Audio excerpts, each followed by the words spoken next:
Red-eye flights are a reality for many of us. These flights depart at night and land in the morning, leaving most passengers with, you guessed it, red eyes. So, how do you make the most of flying overnight? Let's dive into some tips to survive your next red eye. What is a red eye? Red-eye flights are common on long-distance routes, especially when flying east, like from Los Angeles to New York or New York to London. They're also found on long-haul flights between North and South America or Europe and Africa. Benefits of a red eye. One benefit of a red eye? You're not losing a day of travel. You fly overnight, saving both time and money, especially when flights tend to be cheaper. Adjust your sleep schedule.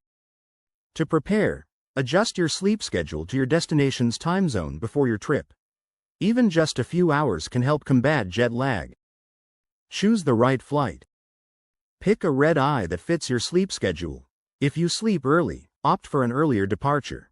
If you're a night owl, book a later flight. Choose the best seat. The best seat for a red eye? Go for the window seat.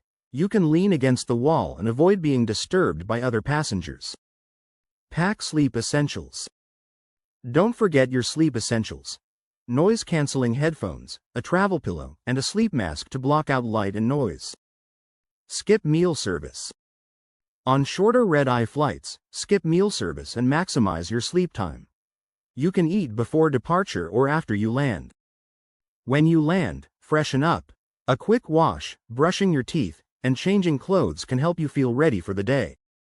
So, while red-eye flights can be tough, with the right preparation, you can arrive feeling, almost, as fresh as you would on a full night's sleep.